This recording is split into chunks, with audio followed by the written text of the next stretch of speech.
even know how to start the show. It's been a little while. It's been a little while. Sorry, that's on me. That's on me. I had the cord in the way. That's on me. That's on me. That's on me. What is up, everybody? It has been since the Super Bowl that we have last spoken to each and every one of you loyal listeners, watchers, all you lovely people out there. We appreciate every single one of you for tailing and riding with us for this long football season.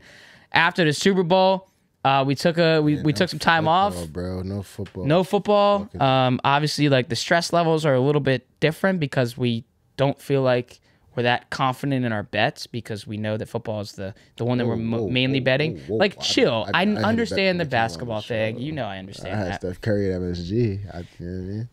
One thing I wanted to speak for yourself, motherfucker. Yeah, I guess I'll speak for myself. A lot of I'll be honest with you, like a lot of late casino runs that I've like not been in the cards when the night has started. Yeah. And then like you just eventually are there. Like for example, last Saturday, was out all day watching the Rangers and the Flyers, which we'll get to, and then went out to another bar after that because that game was during the day, and then leave for the casino at 1. Don't know why I decided to go. And then it is magically 5 a.m. And I have people coming up to me saying, dude, it's at the blackjack table. Dude, it's 5 a.m. We gotta At least it was at the blackjack table because you be down to try shit. Yeah, Talk about that one night. I saw this motherfucker at the But that's what I'm trying to say is like table. I ain't never seen this. This was the first. I almost played Spanish. I said, you play? I'm like, you play this? I almost played Spanish 21 for no reason. I mean, yeah, that's how you got it. My man's be trying to tell me I gotta try it. Because there's no 10s. I stick to my game. Yeah, me too. Like I ended up playing that. But that was the one experience. Did you win that night at the craps table? No. I don't even know how to play craps, and I fucking played that shit. It can still happen. I mean, I won everybody else money because I held the dice for fucking 7 turns. I just didn't know what to bet. I don't know how that game works. So. I don't either. So you was helping everybody else out there? I kept landing on fucking 6, 5, 6. I just had to not roll a 7. You might go back and have the good luck this time. But I don't know what to bet on. That's the problem. But for this sake, this was the very first time in a casino where I was there for 3 or 4 hours, and it felt like 20 minutes. And like so we was fucking them up. I had never experienced that.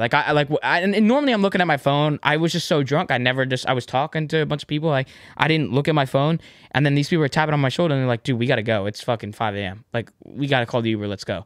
And I'm like, this is the first time that I was like, oh, like time really does not fucking matter here. Was it live?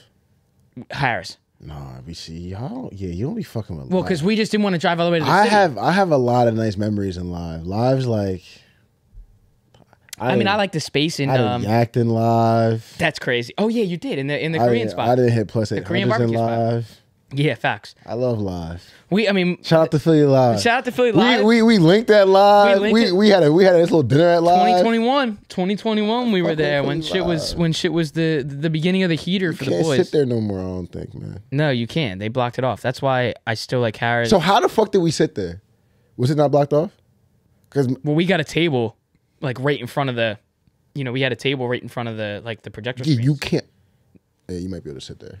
But like, there's have to go back and find there's no like sportsbook lounge there. Like you just sit. Like, if you're lucky enough to get a bar seat, then you're fine. It's small as fuck. Yeah. It's small as shit. That's my one complaint about live. Yeah, we gotta get it. We gotta get a sports book where you have lunches. Like the best one that we saw was when we met Cap, and we were at Parks. That was Parks? That was Parks. That, John, we gotta go back. No, we gotta go back to Parks. And like we gotta go back to Parks. Parks had that shit. Parks was like when you picture you go to the casino for the first time, you go to the sports book, they got the fuck 20 TVs, 100 TVs, the tickers, the TVs with the Parks had that shit. We gotta go back to Parks. We gotta pick a day. Shout out El Capitan. See, even fucking up the betting game. I've been peeping, bro. I've been teaming. Wait, but did you see the tweet where it was like 2 nights ago? I was watching Love Is Blind. Yeah, I don't know. Yeah, you came from crazy, bro. I was like, why you do my man Cat? I was like, why you do It's my the man first Cat? thing I thought of. I never seen Love Is Blind. And I'm like, dude, like we haven't like connected with Cap in a little bit. Like maybe I'll just send something out to him and see if he responds. I was ready to delete it because he like wasn't answering. I'm like, oh fuck, did he really get like did he get offended or something? Yeah. And then like he responds back. He's like, bro, this is the 10,000th time I've heard this. Like, chill. Yeah, so I was cracking up. You gotta let him live. Shout out Cap though. Shout out Cat. We miss you, bro. Yeah, like it really is just good to be back. You know, taking a brief hiatus. It was unplanned, by the way. Like you see other shows. Yeah, I ain't see his motherfucking a little bit, bro. Yeah, like he was. I mean, thought I was going out down for the count. I mean, I don't even know what you call it. Like we call it bronchitis. Like dude was down for the count. So let's. I actually think I had pneumonia. Let's like lay the law of what it actually was. Like this was not planned. Like other shows are planning for a break after football. That was not us. But now we're back. The shows on the bus, bro. That's what we doing on this podcast now. Apparently he said, "Y'all motherfuckers trying to take time off." All right, let's pop. All right, let's pop it in. Plenty of shit to talk about today. College basketball, NBA, the NHL playoff race, which is just getting fired up. Big Rangers fan here, so fired up to see my team first team to 40 wins in the league. Last time we did talk about NHL was the beginning of January, and they were the first team to 50 points. Now they're the first team. A month later, they're the first team to 40 wins. Really, really cool stuff out of them. So we'll get into them. Yeah, career season for him. We will dabble into that.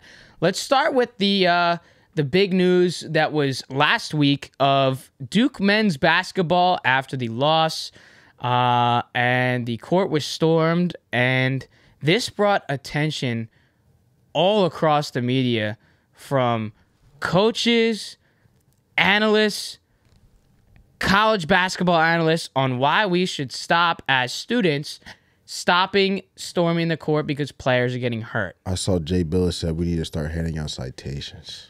Jay Billis like went full villain card. I couldn't believe it. Citations. He went villain card after this all happened. Citations. So after this happened, he was acting crazy. We see that now it was like a knee bruise or something. I mean, he still got hurt. He almost got trampled. Got fucked up. Get out the fucking way. He said, "Get out of the fucking way." Almost got fucked up. Like, from your standpoint as like a big college basketball guy, like when you're seeing this, because obviously, I mean, maybe this is just me, but this year especially, I think a lot of the top teams are getting upset out of nowhere. We saw 2 weeks ago Clemson upsetting Open field. UNC. Last couple years ago, open field with this portal shit. So yeah, especially with that too. So like, do you blame the students for doing this? And at the same time, how do you even stop it? I don't think it's possible to even stop it. It's so dumb, bro. Like, get out the fucking way. Even the security guards, get out the fucking way. Someone's got to link me something that's happened. I haven't seen it in college basketball, high school basketball, something where fans have stormed the court in either high school or college basketball and like have purposely physically harmed a player.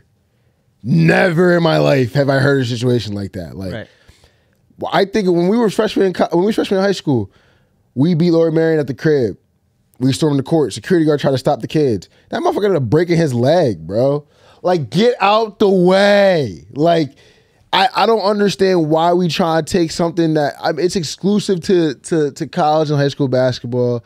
I understand when people say player safety. I get it, but if you a top 10 team, top 15 team in the country, you playing a team at their house that hasn't beat you in a while, it's packed out. This place doesn't pack out every Tuesday. You know when it's coming. Even when you get a game winner put on your head, you know when it's coming. Bro, I've had the court stormed on me a couple times.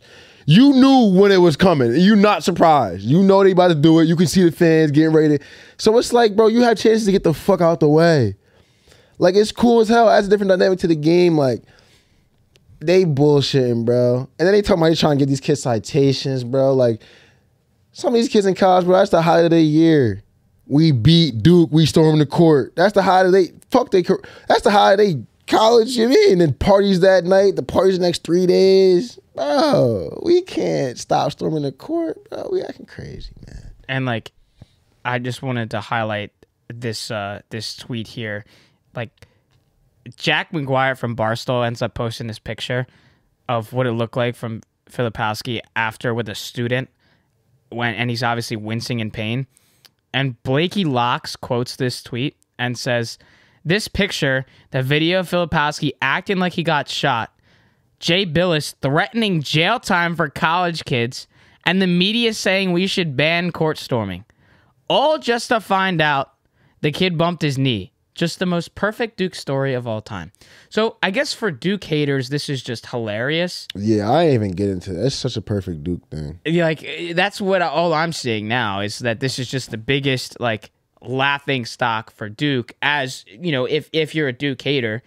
And nah, bro, man, Jason Tatum not going for that. Is it that deep though? Like, Emil Jefferson not going for that. He a Philly product. You know how it get. Grayson Allen was trying. He dirty. Grayson Allen not going for that. I'm still so hung up on Jay Billis because Nolan Smith not going for. You know what? I was surprised. John Shire was moving. He was moving real caring. Like, I was like, yo, John, I know it's your player. He got hurt, but you come from this back in the day shit. But also, if you see when the Duke players are like the bench guys or people that weren't playing at the time, when it happened and the students are storming the court, you can see those players like walking off. And then you see the incident where their own players hurting and like they're like yelling at the guys like, fuck you. You can read their lips. And they're like, fuck you, fuck you. And I'm saying, like, well, why don't you try to go run out and help him then? Like, don't just like, who's hurt? Your boy's hurt. I mean, yeah. I mean, listen, I got the course thrown. Remember one time I got the course thrown at me. I had a game winner hit in my face, and I was next to the bench, and that shit was crazy, bro. Essentially, but this is probably the craziest high school basketball game I've ever been a part of. Essentially, semifinals my senior year, playing Lower Marion, of course. Best basketball player I ever played in my life, Tyler Nord. We're down 3 points, 8 seconds left. He gets the inbound, step back three, cash. We tie it. They call timeout. Inbound the ball. I'm playing the most perfect defense you can possibly play that I found. This guy has to fade away in my mid in front of their bench, and they storm him. So there's really nowhere I could go. Like, I'm just caught in it. And, like, thank God I had an assistant coach, ran through the whole sea of people, came and got me. Kind of someone got Filipowski. But, dog, like, I could see where it could get drawn if you had to, because it was, bro, you got little white girls yelling in your face, you fucking suck, number 2. Like, you got people running, like, yeah. Like, you got a couple moments you like, bro, I will fucking rock. Like, you know what I'm saying? Like, get out my face. So I understand when some players, like, we got to get, but it's like, bro, at the end of the day, it's dope. Like, when your teammates or you people storm the court, like we've had done a couple of times. We stormed the court. Y'all stormed the court for no reason one time. We played like Springfield. Y'all stormed the court. We did it too. But it was fire, but it was like... The fun one was at the Leo Chorus when you won the whole but thing. Yeah. But they tried to stop that, so then they had you run to like our seats where we were watching. I honestly don't understand why they try to stop it, bro. It's cool. Let kids rock. I mean, that may be a little different because it's a trophy ceremony, so they probably trying to hurry things up. But it's like, damn, bro. Like... Even us getting the court storm, that's a memory. Like that, if the court storm didn't happen, the memory and the story's not. That story doesn't. Not the same. It's just like, oh, you got a game. Like, okay, like we've all played basketball games and had game winners. Like, you know what I'm saying? But then it's like when you're telling the story, like I hit a game winner and like everybody rushed me. Bro, that shit is fire. Like, I don't know. I don't think they should take that up. I also don't think it's. I mean, I guess if you put legal action into play, like you could stop it. No, I mean... But at the same time, I don't really... It's not... Even if you have a border of, like, security guards or whatever it may be, I don't think it's possible to stop these students from rushing the court. No. Imagine them trying to stop it in football. That's what I'm saying. That was the next place I was going to go, where it's like, in these college football stadiums that can host 100,000 people, the lower level section, the entire lower level section is storming the field. And what do you have? Like 100 security guards like around the field? Like no, that's not going to happen. I literally had watched him get trampled, break his leg, bro. If they take that shit out of the game, we going in a bad direction with a lot of games. Like when we didn't even talk about the hip drop tackle, dog. I know. They talking about banning that. It's like y'all trying to, as of this year, y'all are trying to ban things that are so organic to the game. Like the reason why we hip drop tackle in the first place is because we can't. Motherfuckers is scared to hit people in the head. Right. So it's like, bro, These kids we can't storm the court. These kids might get in the hallway, these skinny ass hallways, no supervision, start bugging out. Like, let these motherfuckers storm the court, take the energy out, bro. We start taking shit away, we start compensating, bro. Shit be like, bro, just let shit be how it is. Ain't no problem with it. If this is an opposing team that has a problem getting the court storm, get them off the court or tell them to lock in. Let's also he wasn't locked in. Let's not forget Kyle wasn't locked in. He was not locked in. Let's not forget the whole narrative around the entire thing with storming the court right now. This is all pre-March Madness.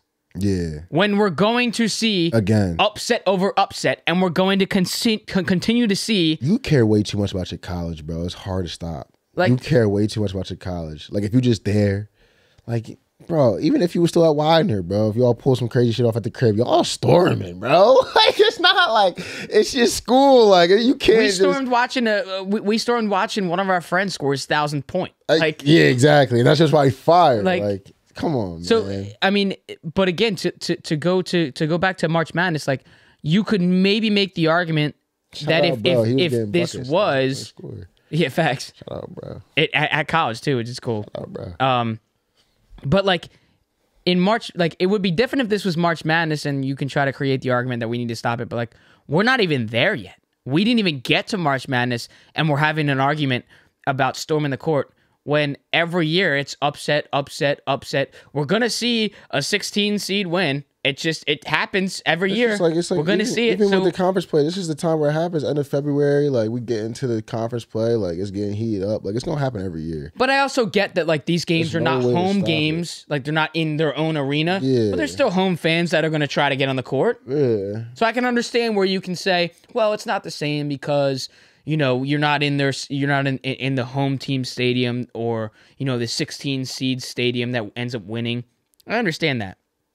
At the same time, it still is March Madness. Like that's we can't stop the summer. But I'm also still back on the fact of like Jay Billis guy. That's my man too, Jay Billis. He's the big college basketball guy, and he really played a huge villain card in the whole process. And I don't even know. Maybe that's a stretch for me to say that. Jay Billis went to Duke. No, he went to like where'd Jay Billis go? He might have went to Duke. I feel like that's a stretch to say that like he was playing the village card, like the villain card, because like at the same time, like. For his sake, that's my man. He just wants to say, "Hey, we need to stop this for the players' sake." Yeah, he went to Duke. All right, well, whatever the fuck he said in ballot, he went to Duke. I didn't even know Jay Billis went to Duke. Yeah, should I have known that? Like, yeah, I thought he was talking about giving citations out. Come on, Duke boy. Damn, fucking Duke boy. Y'all are weird. Okay, Jay. So there was speaking of Jay, last thing I'm gonna say on Jay, he was on a podcast with Big Cat on Barstool, and he felt that like Big Cat was attacking him by talking about him being like, why would you say this kind of thing? But he was just asking his questions. And there's a small clip. I only saw like a 16-second clip on Twitter, and Jay like felt attacked and like starts, jawing back at him. It's like, you media guys are just trying to get like a story out of me, and you just want to say that I want to say this and I want to stand on this side, and he's like, no, and Big Cat's like, I never was going in that route. I'm just asking on how you got to the whole point of we need to bring citations into play. I think everybody would have been less mad at Jay if he didn't bring like legal action into the play. Bro, you aging out, Jay. You aging out, bro. We all seen it happen in real time. And the sad part is, like, Jay gets a lot of attention. That's my guy, but you aging out. We see it, bro. Especially during this time of the year. Especially during March Madness, Jay Billis gets a lot of attention and a lot of love for his knowledge of the game and all this and this. I feel like this year, with those prior comments that were made about storming the court, like, look at the comment section whenever a clip is posted from ESPN. I didn't even know he was yeah, we gonna have to get in with Jay. Soak it up, bro. You my man and all that. I'm gonna keep you follow on Twitter, but damn, dog. I guess it now makes sense that he's a Duke aging guy. Out. You aging out. You aging out. You old Duke man now. All right, let's tap into a little bit of NBA here. We're gonna hold off on a bunch of shit. I want to go to this here of Jason Tatum saying that he eventually wants to be the face of the league, and we want to mention who we think is going to be, in our opinions, on who we think the face of the league eventually will be. So can you just kind of take me through, because I wasn't super tapped into this, can you just, like, when was Tatum saying this stuff? Was this a tweet, or was he saying it to the media in a press conference? Like, no, I mean, you broke it down. It was an interview. I mean, people saw it. He said he want to be the face of the league. And I think that's wrong of him to say. I fuck with it. So do I. I mean, I like that from Tatum, being like, yeah, I like him. I like him putting his. I mean, it down. shows a young player like him. It shows the confidence that he has in his Why game. can't he though? Why can't he though? Boston. That's what I think. Finals. Everybody hates fucking Boston. Finals. That's true. They don't give. Respectfully, I don't think people give Jason Tatum enough credit, and I don't fuck with the Celtics. I'm a Sixers fan. I don't fuck with them at all. But can we? I don't think people give Jason Tatum enough credit. They try to pull the whole he came into a super team thing, yeah. But like you don't see a lot of rookies coming to teams off the rip. They go in Eastern Conference Finals and they just stay there. He might have came into a great team, but why is that team so good? It's because Jason Tatum's on that team every time. Like, you take Jason Tatum off of any of those teams from the rip, they are not as good. They're probably not making Eastern Conference Finals. So honestly, he's just missing he's not like, it's not his fault, bro. I don't want to, like, he's not as charismatic in the media as some of these guys they try to portray it to be. But maybe he is, and maybe they don't put the camera on him as much. I fuck with Tatum. I felt like, did you feel like they were trying to make him the face of the league? I felt like they were trying to push that when he was battling Bron. Or is that just me? Maybe I'm hating. Did you feel that at some point? I felt it at some point. I felt it. Before, like, the bubble, I felt like they was pushing Tatum a lot. I felt like they was pushing that Tatum pack. I felt like they were fighting that too and pushing that too, just because the team was so successful. I thought they pushed it. But now, like, maybe, am I disrespectful for saying something like this? Like, when you think of the Celtics, like, when I think of the Celtics, I think of Jason Tatum and the Boston Celtics. Okay, I thought she was about to say something wild. When the media, I thought she was about to say something crazy. When the media thinks of the Boston Celtics, they think of Jason Tatum and Jalen Brown. Yeah, so is that disrespectful for me to leave Jalen Brown out of that Now, I'm not saying I'm leaving him out of the conversation. No, I'm just saying for Boston. When they talk about Boston, they say Jason Tatum, Jalen Brown. When I talk about Boston, I say Jason Tatum. First. You mean first. Yeah, I get it. So I'm saying a singular, that's what I do. And I'm not saying that it's a singular, I'm not, no discredit to Jalen Brown. Bro, what you want me to treat? You talk about the Sixers, who you talk about? Come on, Joel bro. Embiid. And like, that's not like Tyrese Maxey was not an all-star. Right. Well, yeah, bro. So I don't like that narrative either, where, I mean, if we're talking or thinking about the Boston Celtics, we're thinking about Jason Tatum. Whereas the media just sits there and is like, best duos in the league at number one is Nikola Jokic and Jamal Murray. And then behind them is Jason Tatum and Jalen Brown. Well, let's not even go even to that standpoint. Let's just say, if we're talking about the Denver Nuggets, it's Jokic. If we're talking about the Boston Celtics, it's Jason Tatum. I don't see the problem in saying who's the face of the team. Now, as far as the face of the league, since Jason Tatum said he wanted to be the face of the league, I will then toss it to you of who you think eventually the face of the league can possibly be. It could be Tatum, but I don't think they trying. It hurts. But is that because he plays in Boston? Like, I would say, like, if Jason Tatum was on the fucking Golden State Warriors, they'd be all over him. But you got, like, I think it's like everybody hates Boston, which I'm a New York guy, so I fucking hate Boston. But like, I think they try and push Ant, bro. I think they try and push Ant because Ant funny. Ant be on podcasts. Ant be not on podcasts. He's did one YouTube video, but Ant be around, bro. He be trying. Ant, like, there's something about the people that you don't think they're gonna push Wemby at some point? That was my other answer because I have multiple. It's not just Ant, but I see them pushing Ant. The next answer I had was Wemby. And that's just because Wemby is legit. And the only reason why I'm pushing Ant before the foreigners, and this is no offense, I just think the National Basketball Association, I think they've tried, if they wanted to push a face of the league with anything, I think it'd be an American player. Like, I think they could even, if they really wanted to, they could have been passed it to Jokic, if we want to keeping it rack. But could you also say he don't talking about international? Could he you say not Luke? he not the same. He not the same as like in that sense where people trying to hear like anything that Ant says in the media. You could tell how people like these media bloggers push it out. Like people are leaning on him. Like I'm waiting to see what Ant says. Like I am. Like I fuck with Ant, bro. I'm waiting to see what he says. I think he's the one. I think they're really trying to push. I think if it's not Ant, I think they really waiting to see what Wemby does. Cause fuck me. Like that motherfucker can play, bro. I'm gonna keep it a buck. He might be my favorite player. That's not on the Sixers. Like I just watching Wemby play, bro. It's ridiculous. And if it's not Wemby, I think it might be Luka. But Luka, I think, has Tatum syndrome to where it's Luka cool as hell. You watch Luka's old man in the 3 with JJ Redick. Luka cool as hell. But there's something about those, and we haven't seen Wemby deal with the media at all yet. I'm just saying there's something about that Ant Edwards where when you're that good and just that charismatic and people just love everything you say and just want to hear your sound bites and what do you guys say about this, and they know when they ask you about these players you're going to say you're the best. It's no, and he was also an animal coming in from Georgia too. It's not like a humble, he's not playing a humble like you ask him if he's him and Luka, he's going to say him. Like I think they're going to try to push Ant as much as he ascends. If it's not Ant, Wemby had. And Wemby I think really I forget was it All the Smoke? I think it was where Tyrese Maxey was on their show and they had asked him like the biggest trash talkers in the league. He was on $1 million worth of game. Okay, thank you. And he said All the Smoke. My fault, Gilly. It's only because I saw a clip of Maxey was just on them. Cool, no discredit to anybody on that, but and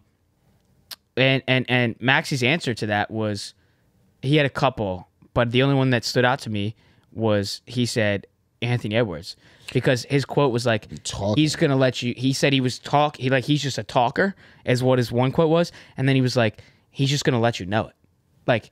He doesn't do it in like a like a derogatory way. Like he almost like just laughs it off and just like says it in like a joking way. Like, I'm on your ass. And I'm cooking the shit out of you. I'm cooking you down. Out you. Like he was like he wouldn't really go out there and be like, you fucking suck or something like that. He would just I'm kicking your ass. It's like you are like I'm just better. I don't know what you and I thought that was crazy too. And it was fun for watching that quote where Maxey's there, like, it's all love, it's all fun, like, but it's like, I'm young in this league, and my first year in, 20 years old, and I'm guarding Ant, and he gets a bucket on me, and he's like, let me hear it, and where he's at the foul line, and he's just like still talking, and like that's why I think it's so funny about him. It's like. Shit that we don't realize. Like, they just talk. And I think that's what, when I say they try to push Ant, we missed that too. Like, Ant could carry a lot of torches. And they tried to do that bullshit where they say Michael Jordan was his pop. Like, I think they really could try. I think they really going to try. Another sleeper name, though. But he's also, that charismatic card, I think when they try to push the face of the league, it means something. Like, they really need like a Bron, step up in front of, mics and all that. Watch out for Shea, bro. Watch out for Shea. They might try to put. I was just gonna say. Were you gonna say SGA? He got a Skims deal. He already fucking with Kim K and them. Yeah, facts. I was gonna say his Instagram starting to pop. It could be SGA too, but I think it's Ant, Wemby, Luka, and maybe SGA in that order. All those guys. My fault, Jason, because it sounds really disrespectful when I say this. Because I fuck with you. I shouldn't, but.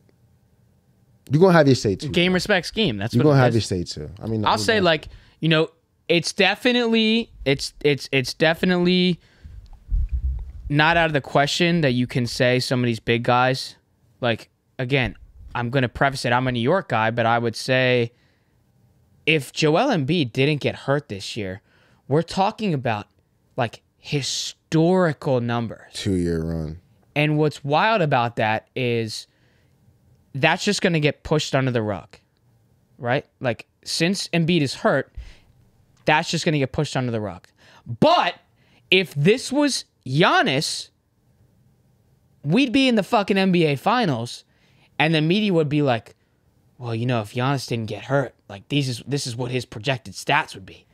But because it's a Philadelphia, Joel Embiid. Sixers, bro. I'm just saying what it is, bro. That's how I look at it.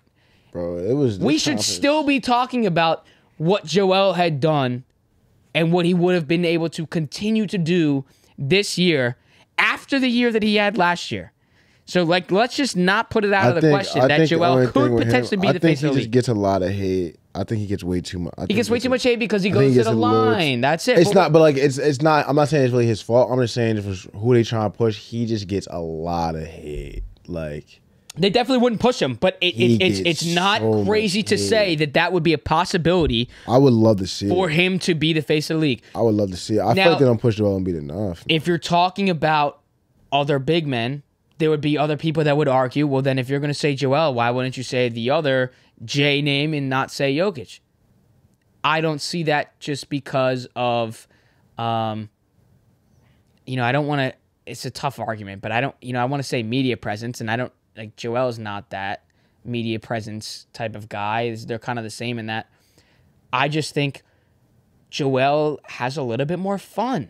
And if you look outside of the league, Jokic has multiple comments of saying, this is a job. I want to go back home. I don't want to be here. I'm here to play the game, clock in my time, and then go home. Where if they were to push that as the face of the league, I don't see it because, it takes the fun out of it. So I would lean towards Joel because when the Sixers are doing good, and it's because a large reason is because of him, then Joel's having a lot more fun, and we can market that as our best guy in the league. My standpoint, though, eventually, with all the hate that's going on, it took a while to get there. And I wasn't going to mention those two, but there's definitely arguments to be made. But I really do think that Jalen Brunson has a possibility to be the face of the league. And everyone's going to go crazy. But what does everybody say? The short guy. Why do we have to lead with that, number one? Let's just talk about statistically where he's brought this team. He tried to stay in Dallas, wasn't able to. They didn't want him. Came here as a leader on a 4-year deal and is now going to stay here forever. But the biggest moment and the biggest argument throughout Jalen Brunson being the possibility of being the face of the league is he plays in the Mecca. He plays at Madison Square Garden for the New York Knicks. It would be a harder argument to make if he was not playing at, for the New York Knicks. And that has nothing to do with his play.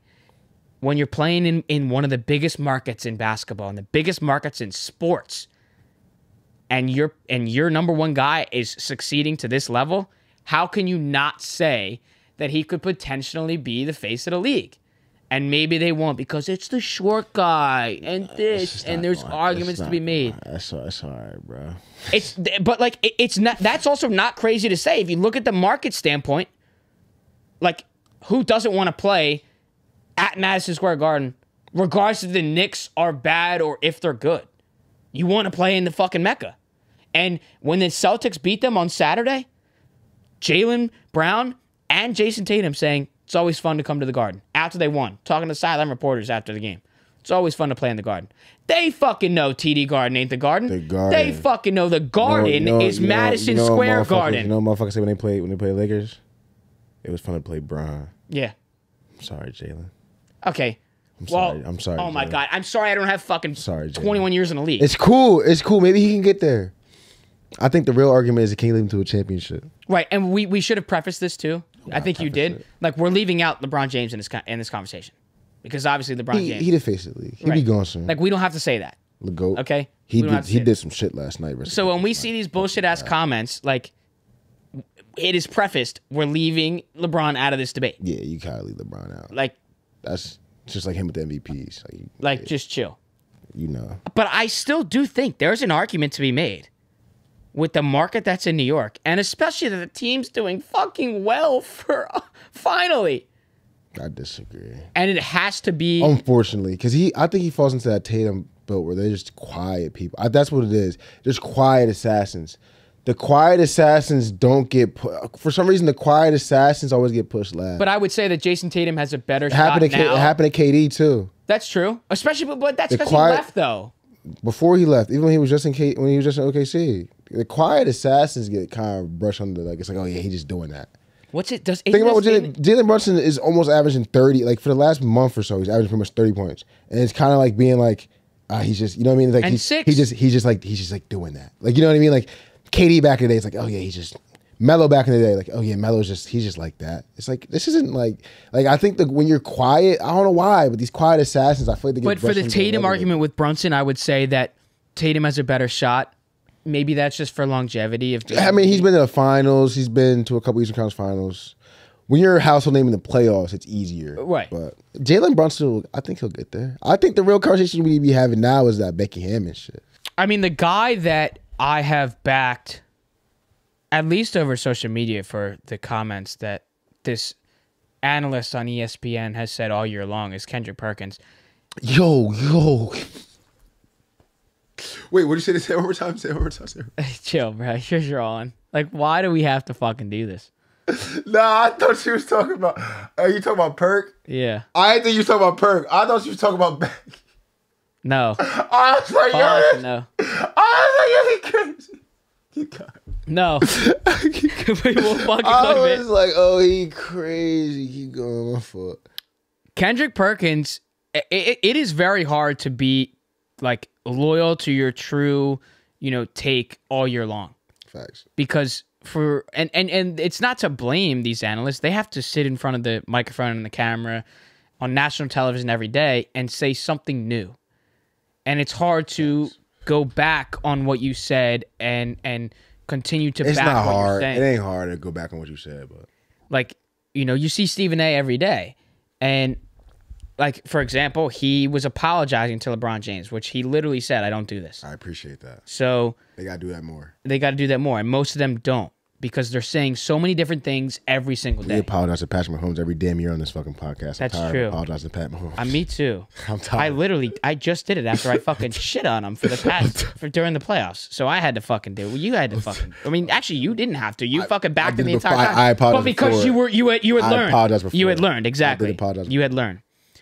The one thing with Kendrick Perkins that I respect the most is he has stayed true to Jalen Brunson and the New York Knicks.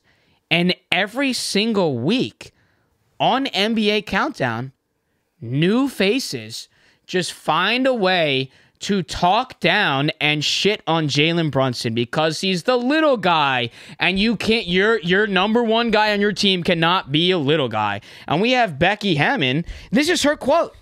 Here we go. This is her quote. First of all, we were talking in a championship culture. There's nothing more attractive than a bunch of guys with panties. I don't know where she was going with that. Like up there. You know where she was going with that? No idea.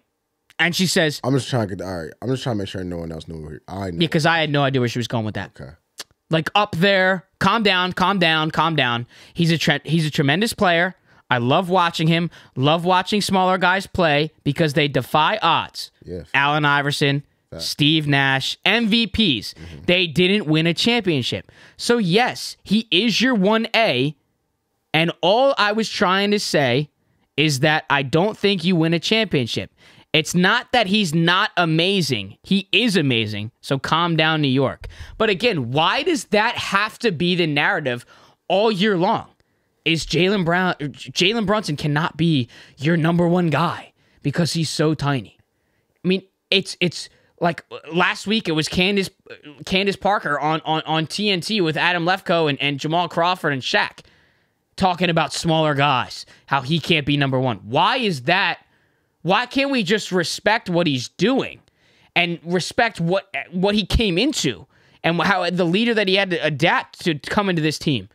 Yes, you had your Villanova Knicks, like they all like to call, and Dante DiVincenzo's third in three-pointers this year. Sure, he's pulling 16 a game, but I love it, dude. Keep fucking shooting. Shout out Dante. Shout out Dante. Real just sniper. on the roommate show. I love the show, boys. Real sniper. You heard about him and the teacher. 100%. I've been watching the show, roommate show. Real sniper. Matt, Jalen, he do this Josh, for real. Just had Dante on. I love the show. On and off the court. On and off the court. Shout out Dante. Shout out Dante. But why does that have to be the case for Jalen Brunson? Can we not just respect the numbers that he's putting up? Can we not just respect that this might be the best contract that the New York Knicks have signed a player to? I mean, if you look at Jalen Brunson this year, and even last year in the playoffs, everyone wants to say, oh, he can't win in the playoffs, so they lost to the Heat. He, across the board, in that Miami Heat series last year, statistically, he led everybody on the court. Yeah, but he got Jimmy Butler at the end of the day. And that's fine. But he had him led in everything. And that's just, it goes back to the team. The Heat were the better team. That's fine. When you talk about a Knicks healthy team, Kendrick Perkins said it best, listing his 5 championship contenders. And the New York Knicks were on that list. So I don't understand how we can continue to shit on Jalen Brunson because he's the short guy, and the short guy won't be able to make you win a championship. Do you just want to be a contender, or do you just want to win it? Like, I think a lot of it matters on who Julius Randle is, and I don't know if Julius Randle, because I think Richard Jefferson made a great point, and he pointed out the last 6 players that lead their teams to a championship, and I'm pretty sure it was like Jokic, LeBron, Kawhi, KD, and then Steph was in there. And Steph was like the one where I could compare to Jalen Brunson. We could get too nitpicky, be like, oh, Steph's a little taller. Well, okay, but same kind of, you mean. I don't think the Knicks as a team, and don't let me take away anything from Steph Curry, I don't think the Knicks as a team are necessarily where the Warriors were 2015 and 2022. Right. You're right. When it was really Steph leading those teams. I mean, 2022, Steph really willed, like that was Steph. Like that, let me leave 2022. Like 2022, that was really just Steph. I don't know if Jalen Brunson is there as a player yet. I don't know if he can do it this year, and I don't know if the media has the patience. And this is just the media. Like I'm not talking about New York because I have the patience to watch Jalen Brunson grow into the player that can grow and lead them to win a championship. But as far as the media talking, they're gonna have these conversations. Like it's just bullshit. This year, maybe next year, could you use another player next to Jalen Brunson? I think you could. To win a championship, I think you could. I don't think you really beat the Boston Celtics in a 7-game series. But I still think Jalen Brunson can still be listed as the number 1 on the team, and I'm totally okay with that. I think the point with them they were saying is, can you win a championship with Jalen Brunson as your number 1 option right now? I don't think you can win a series versus Celtics and then go win a series versus Denver, or then go win a series versus, dare I even say the Lakers, dare I even say the Clippers. Those are teams with size. I understand the argument. At the same time, though, like, because there's examples of players that came close, right? Allen Iverson came super close. League was different. Some games 100s, 90s. Like, if the Knicks could play that brand of basketball, I think Jalen Brunson could win a championship this year. Like, if the league was like that, if we still in the 100s and 90s, I think they could win a chip this year. Knicks play that kind of basketball. Isaiah Thomas, bad boys. Knicks are kind of like a bad boys X team. You know what I'm saying? Right now, today's NBA, maybe not. I don't think so. I think he might need one more guy. At the same time, I think he could be the 1A. I think there's nuance to that they're leaving out. Like, I don't think he has to be a 1A. Like, because if Julius Randle is as good as he was that one year when he was in top All NBA conversations and all that, All-Star, I would still say Jalen Brunson is the better player out of those two. But if Julius Randle's playing at that level, and Jalen Brunson's playing at the February, January level of Jalen Brunson, with that Knicks roster, with OG Anunoby fully contributing, I know it's a hypothetical with Julius Randle. We know Julius, like we've talked about Julius Randle a lot. Maybe he'll get back to that point. Maybe he won't. But that team, if they play like that, they can win a championship. But let's also talk about, too, like with the injury to OG Anunoby and Julius Randle, this has opened the door for a guy like Precious Achiuwa, who wasn't a big scorer, but then is put in a role where he's got a lot more minutes on his plate. No, he's a good scoring the rock. Isaiah Hartenstein goes down. Obviously, we know the loss of Mitchell Robinson, who's potentially going to come back this year. And then he's in the role to find a way to get rebounds. And we're putting up 7, 8, 9 every night. I think it does open the door for when these guys come back, if they can fit the collective group together, connect the dots, connect the puzzle pieces, there is a chance to have a fun ride. Yeah, where, I mean, it's gonna be fun. It's gonna be fun. It's not crazy to say that the New York Knicks could go to the Eastern Conference Finals. I'm a Knicks fan, No, and I mean, maybe that's that- biased I think- as fuck, but I'm trying to keep it as lenient as I That's where can. y'all should go. And that's what I think as y'all well. the second best team in the East as long as Joel Embiid's not playing. But I'm scared. I mean, there's a If lot of teams. Joel's playing, we got. I'm scared shitless of the Cleveland Cavaliers this year. Even though I'm scared shitless of the Cleveland Cavaliers this year. They nice for sure. But that series is intriguing. But I think y'all can win that. I think the real concern, if some seeding, just the way seeding plays out, and Joel Embiid comes back, and that ends up being the it would be Philly and New York in the first round. Actually, that ends up being the first round, and Joel Embiid comes back. Sorry. Yeah, like I mean, I'm not gonna sit here and say they lose because I'm a New York fan, but like that'd be a fucked up like way to go out. Just matchup issues. Yeah, right. Just we could put Tobias, Kelly Oubre, just a lot of length on Jalen Brunson. That's a problem. And like if Julius Randle's not playing up to par, and who's really guarding Joel Embiid? If Mitchell Robinson's gonna play, but how healthy is he? Y'all could get unlucky. I do believe in Jalen though. I just think this year he might need one more guy. But I mean, how old is Jalen Brunson? I want to say he's 26 years old. Am I wrong on that? You're fine. That's the ballpark I was in. So if he's 26, 27, 25 years old, like 27, okay. Yeah, so he getting to that prime. Yeah, I think y'all might just need one player. I think I kind of agree with Becky. Becky not wrong. But again, like Becky not wrong. It goes back to when Becky not wrong. It goes back to my same thing about, Jason Tatum. When you think about the Boston Celtics, you think about Jason Tatum. When you think of the New York fucking Knicks, you think about Jalen Brunson. And I don't think if they got a quote unquote 1A to his 1A, would you still be saying, would you then be saying that, when you think of the New York Knicks, you think about this 1A person. It will always be Jalen Brunson for as long as he is a New York Knick. It always will be. And I'm just tired of we'll see. Just like I love supposedly y'all trying to make moves to get a bigger player in though. Those are real. Every time that these motherfuckers want to sit here and every time these motherfuckers want to sit here and talk about the Knicks and talk about Jalen Brunson, they lead with a dig to Jalen Brunson and then back it up at the back half and say he's a great player. He's amazing for his size. He's a leader on this team. He's one of the biggest reasons that they're here and that they were there last year.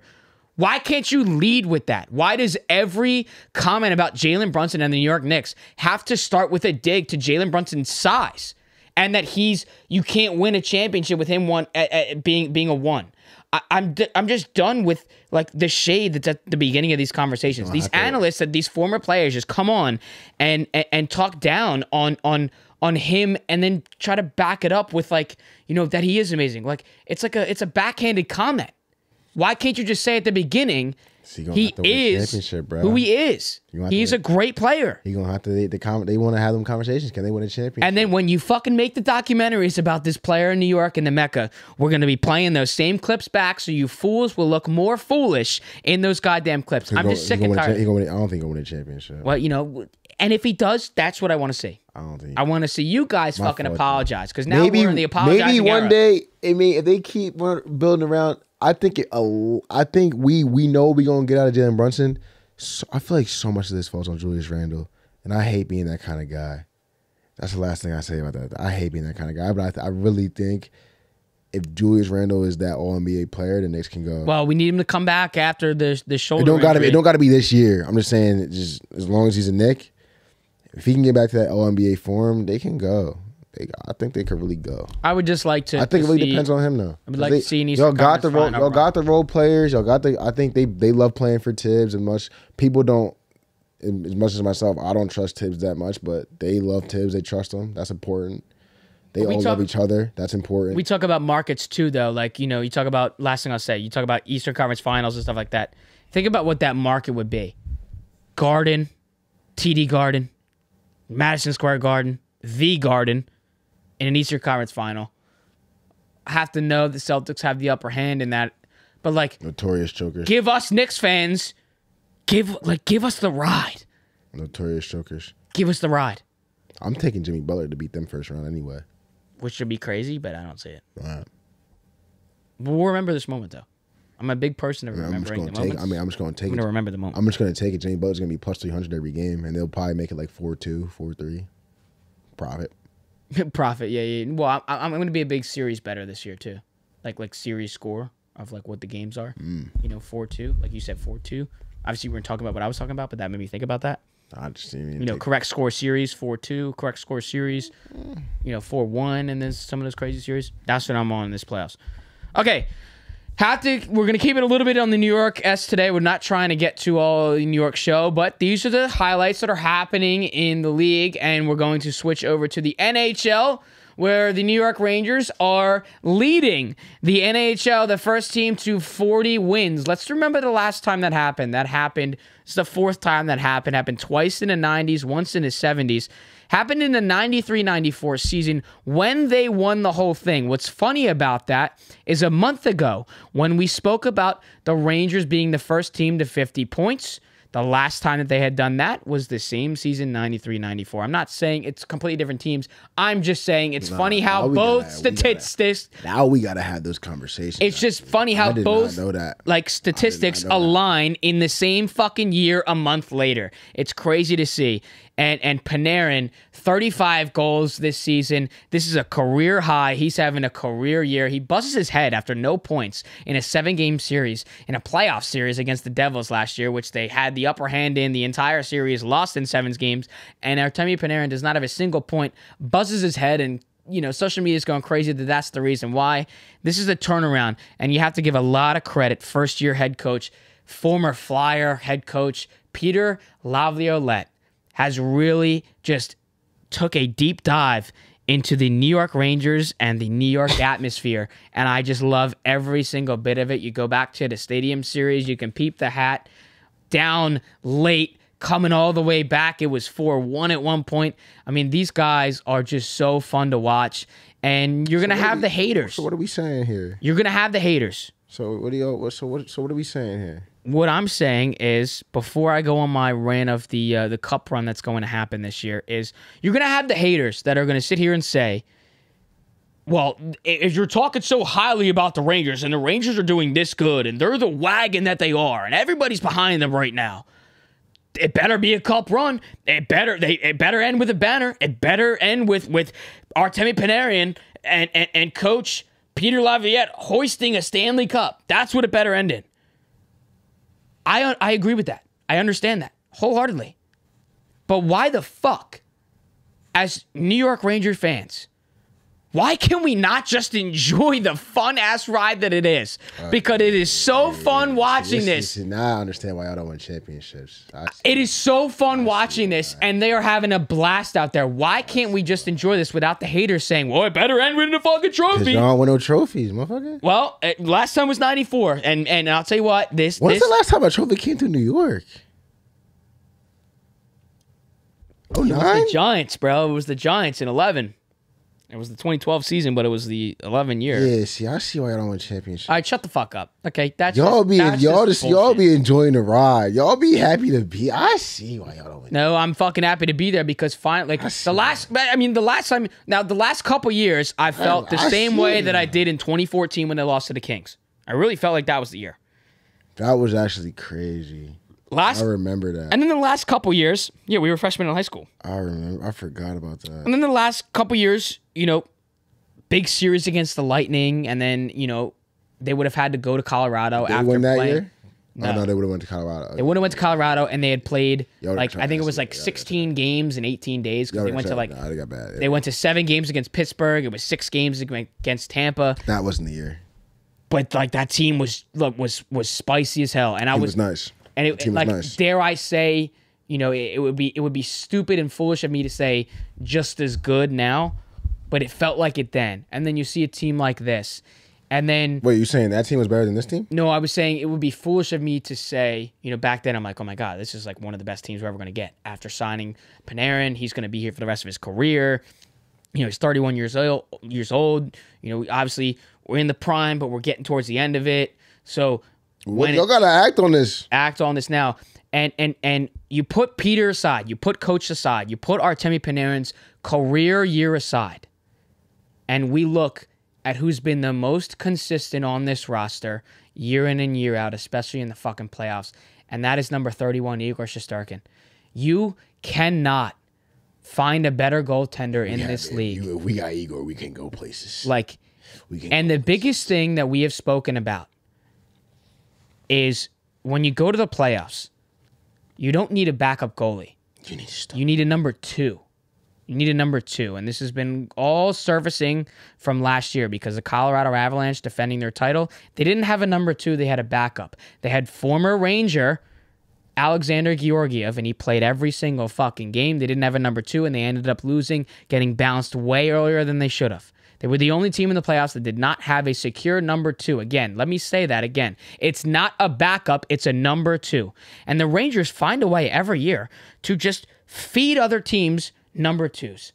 I mean, it was Cam Talbot in 2014 going to Edmonton. It was Georgiev last year. This year, they get the greatest goaltender in Los Angeles Kings history on his almost like sayonara to professional hockey, Jonathan Quick.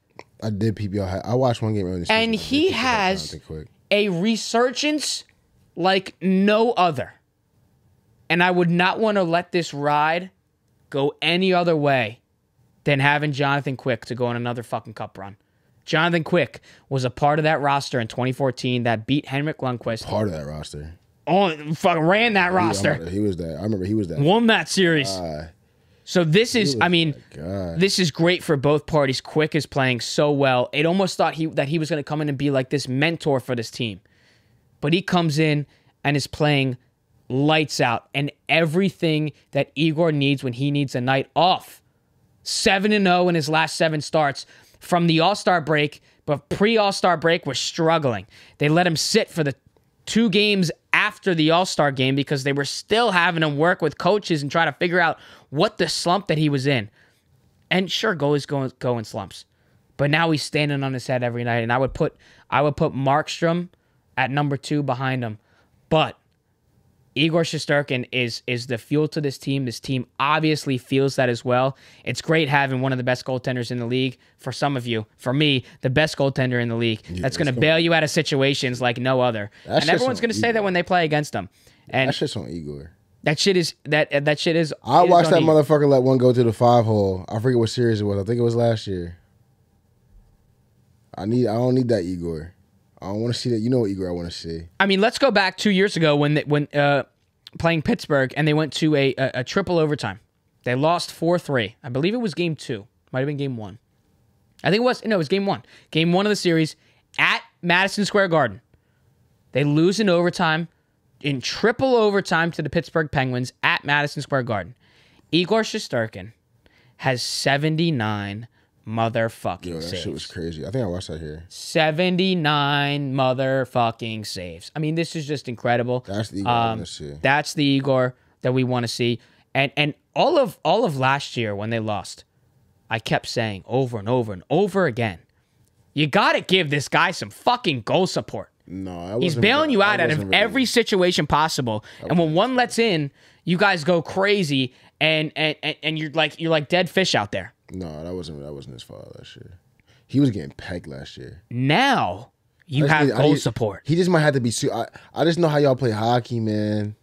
He might have to be superhuman like a couple times. You've had you know what I'm saying. He can't. Unfortunately, I just think unfortunately from what I've observed from an outside casual fan, from a whole series, last couple years I watched out with Igor. If he's not Superman, y'all don't be having his back enough. That's true.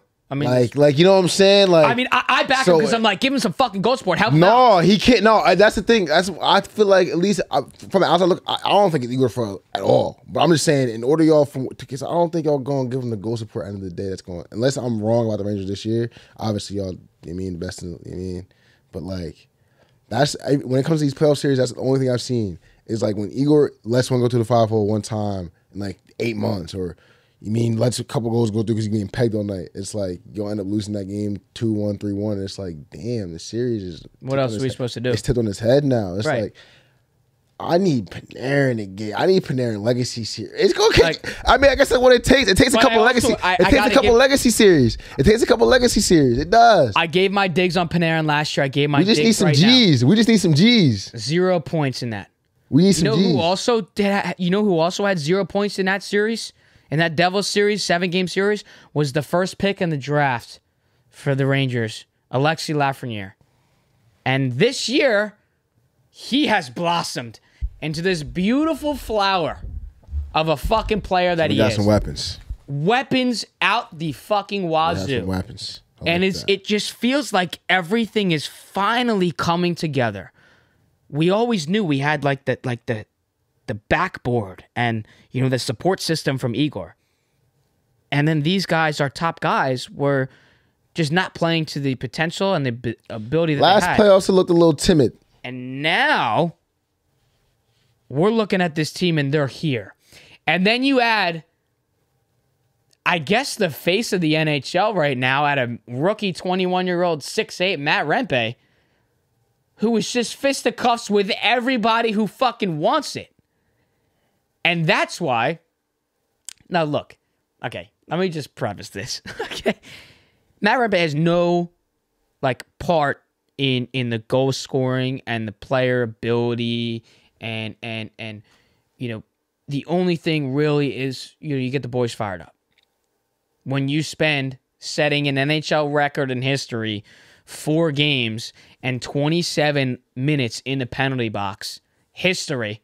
You have in your first 4 games, you have 4 fights, 27 minutes in the penalty box, and a game-winning goal. That's history. That's a stat. That's a fact. That's NHL history. I need you on the ice being that big.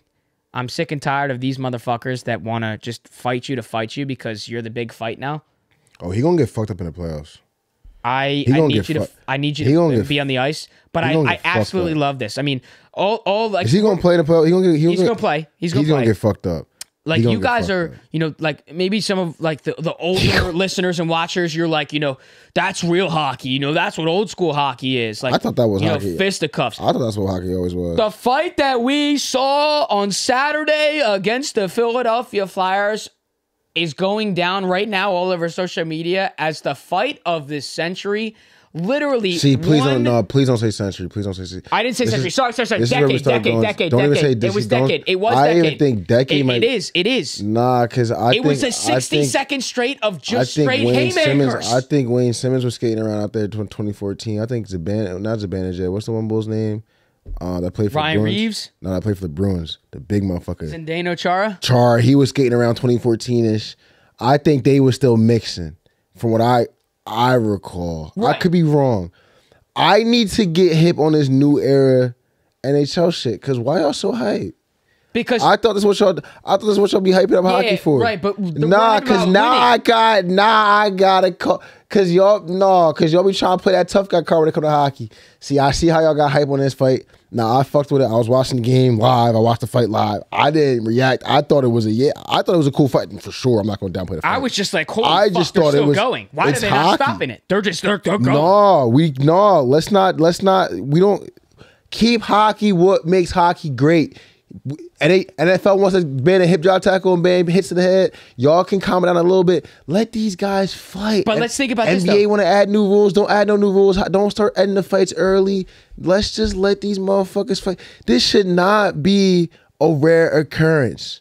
We should not be freaking the fuck out. I think we should bring back when this happened in hockey every night. Right. Where's the enforcers? But where did we go? But what I'm saying who was the Colorado Avalanche enforcer last year? When you're looking at fighters in the NHL, they're grabbing to get close. When you watch a fight, time out. Who was the Avalanche Draymond?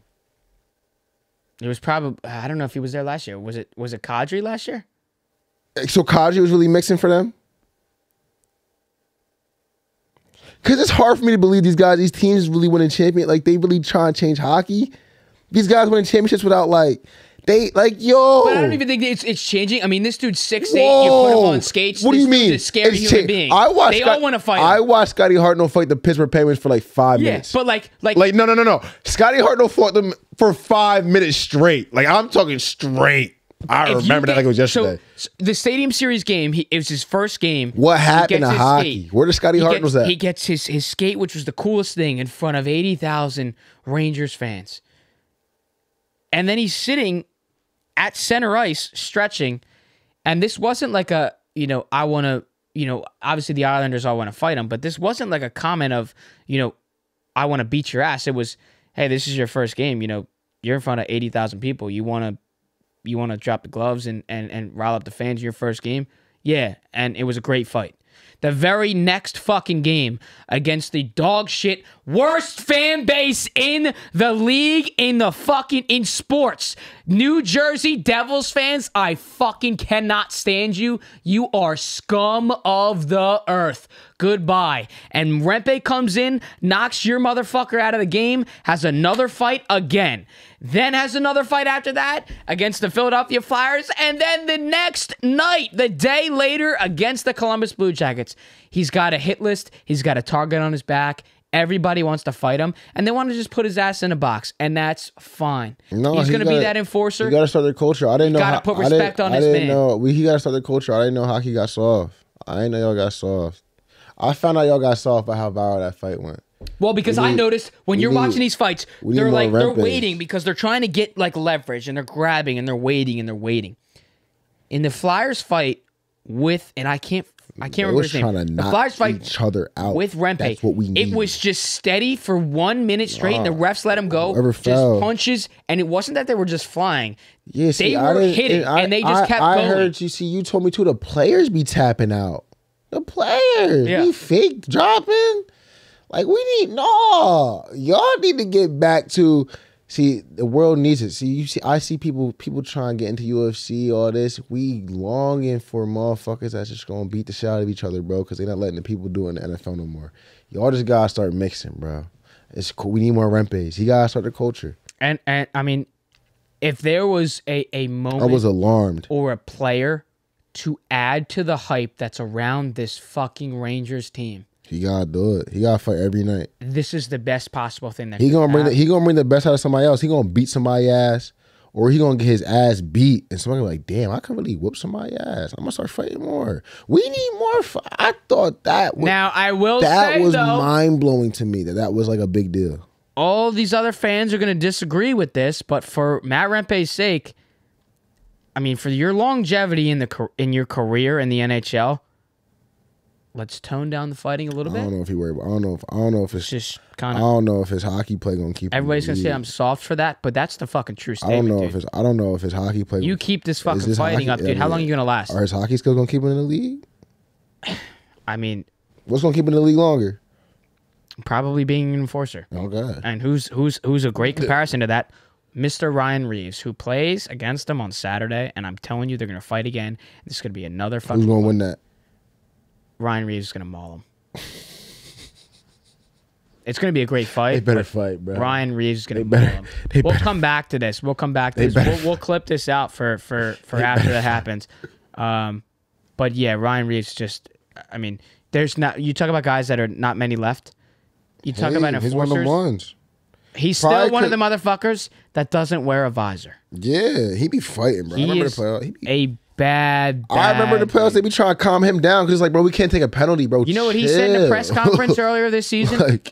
In a press conference earlier this season, after a loss, when he was fighting, still playing for the Leafs at the time, he was off the Wild, and he says, "Make hockey fun again. Make hockey dirty again. Make hockey make us fight again. Make hockey less soft again. Like."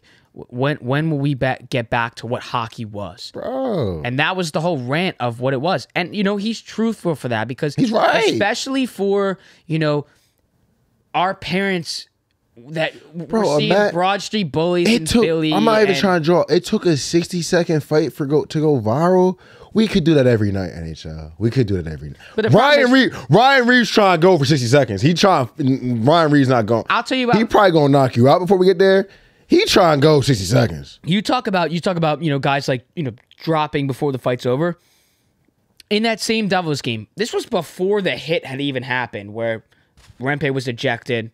There was no suspension. Was a dirty hit. Kind of had flared the elbow a little bit. Arguable. Fuck it.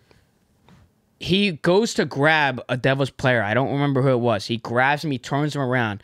And right as he's turning him around, he wails him right in the nose, and he drops the glove. He wants to fight. Something happened. He wants to fight.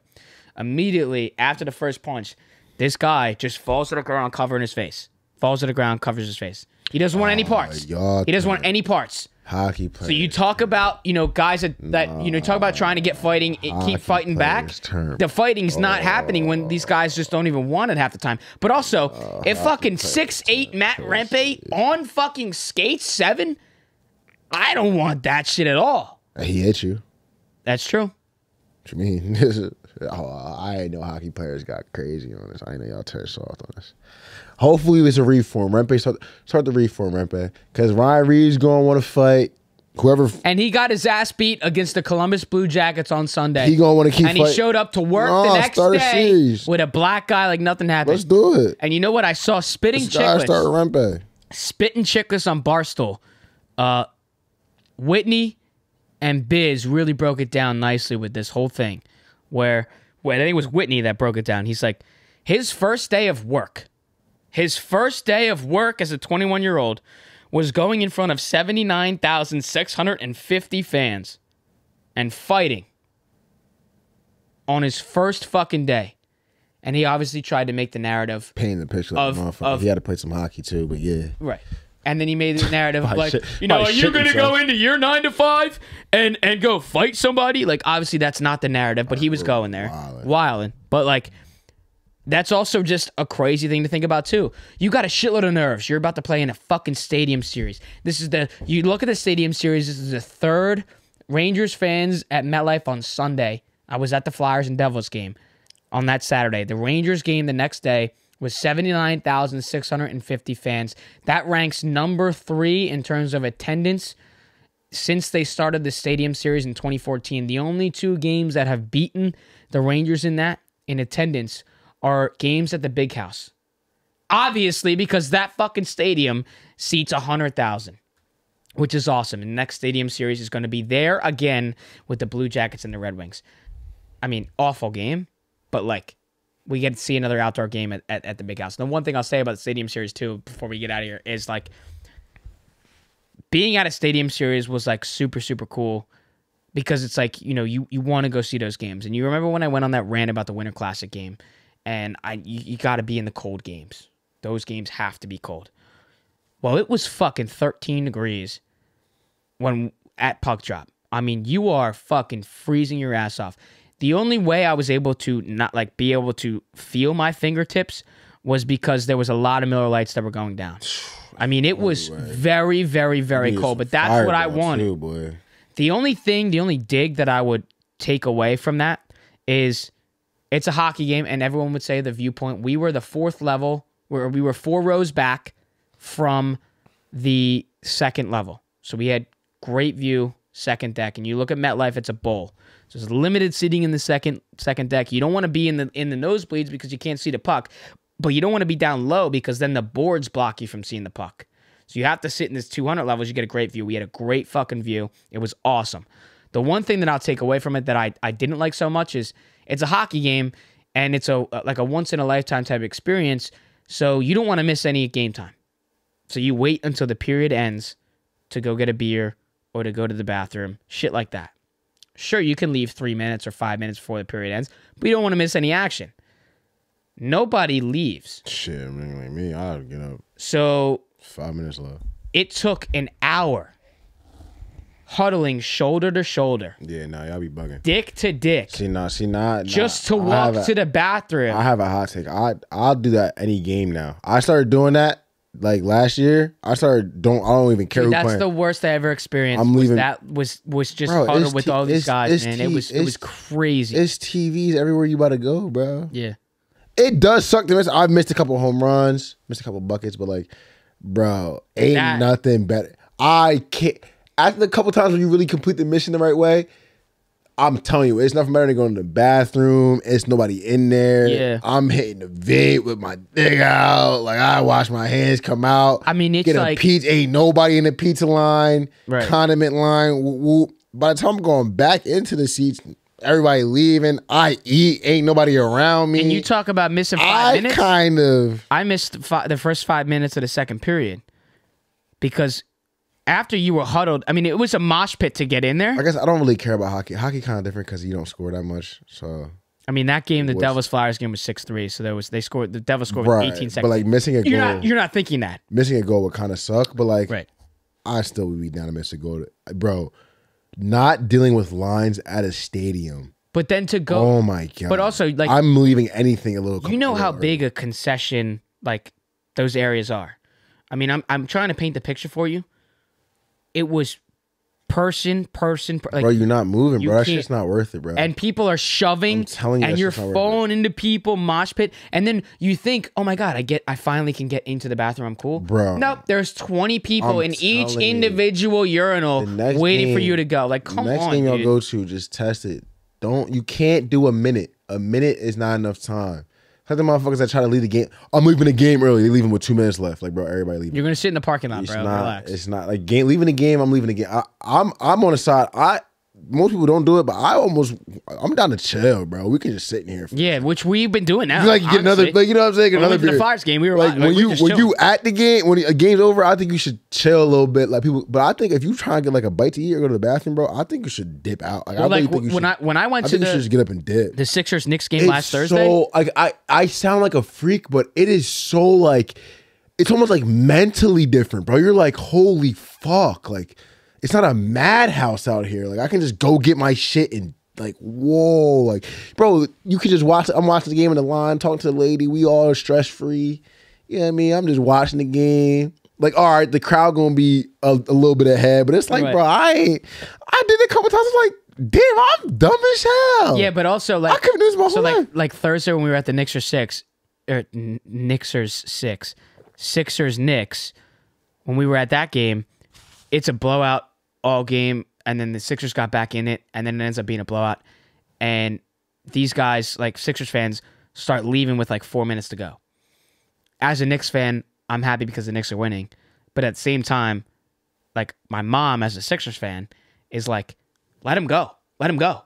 Because that's an extra, 20 minutes that they get to the parking lot, get in their cars, and get out. That saves us more fucking time. I'm hanging, bro. So, you also like can think about that too. Is like, I'm not saying to root for a fucking blowout because you want to see a good game. Under the game, I'm hanging. I'm not going. I don't really get that. Like, motherfuckers really be mad. Like, yeah, I mean, like I can't blame you. Don't you fucking assume that it's gonna take a minute to get out? I can't blame. But like, what you try? Like, I gotta get the fuck out of here. Like, you know what I mean? Like, go anywhere, dude. It's like, and even when you get on the highway to go home, it's still gonna be a long way home. Imagine what are you talking about? Like, do you think courtside motherfuckers do that?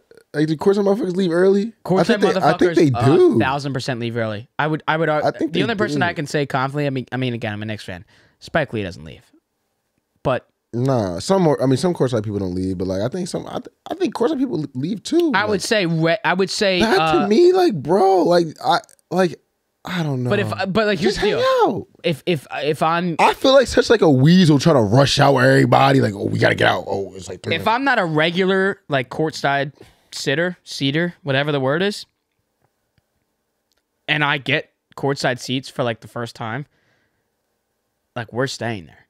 Bro, I'm staying at any bro. I'm at the point now. I'm in no rush to leave a game. Yeah, why? And don't take me to a baseball game, because I'm gonna start learning the seventh. I'm gonna start learning the seventh inning room. Get 2, seventh inning. Get 2. Yeah, and you just milk them until they kick your ass out. Say one after the game. Yeah, bro. Let's hang for. And you know what's the best part about like you talk about Citizens Bank. Obviously, with New York, you don't have nobody take this idea because I'm hanging after this. I'm hanging. If you go to like the Phillies game, you go to Citizens Bank Park. You obviously know that it's going to take a year and a half to get out of the parking lot and to get home. So what do? You fucking bring beers in a cooler that you were tailgating with, and you have some for after, and you just post up and hang out for another hour in the lot. That's a Phillies vibe. One of the funnest shit that I've been doing. It's just staying outside. We almost do like it's like a post tailgate. Like we bring the whole chairs back out, and we're sitting there with the beers. We might need more food. Yeah, I'm hanging after the game. Like we call that the post game. Leaving the game early to me is you. That's the post game show. What you come to the game for? Right. Where you in a rush to go, bro? You should just never can the game. It's a Friday night. What are you gonna do? Go to bed? Even if it's a Tuesday night, you trying to go. What you so hyped to go to work tomorrow for? Yeah, facts. Like, I'm coming like that. Like I'll show up fucking hungover if I can go have a post game in a parking lot. Milk that. So, all right, that's all we got, dude. We're having a blast. We're back. I feel like, you know, after football season, there's like a resurgence for the show. And it always is. So we are back. NBA is live. NHL is live. You got to fucking tap in. Good to be back again. An unplanned hiatus from the fellas. Manny is back. Not. When's the Masters? April. Soon. We have a fucking tournament coming up in a month as well. So tea parties. Our Masters. Tea parties are on the horizon. We got we playing in the Masters. All right. Turtle Creek, fuck with us. Hey, and I'm gonna get a clip of this for a second. And anybody looking to see some tea parties and maybe even hop on some tea parties this summer, if you didn't see the action and all the fun that we had with our Fireball beer challenges last year. I ain't doing no more Fireball. Hit some. I know we're not gonna do that again. Well, we might. Drop your shit in the comments if you want to be a part of that this summer. This shit's going to be crazy. Tea parties are back in check. We got a tournament coming up. This is going to be an insane spring, an insane summer. Golf is back. Golf is here. We're happy to have you guys a part of us, a part of this post NFL season. If you're following us, if you want to follow us, ADED Podcast on Twitter, ADED Pod on Instagram. And the TikTok, which is simply the name of the show, the All Day Everyday Show. We are so back.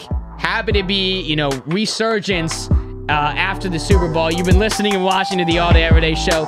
The boys are back with All Day AJ and Manny Ruffin, and we ain't going anywhere, so get used to us. We're in 2024, and golf season is upon us.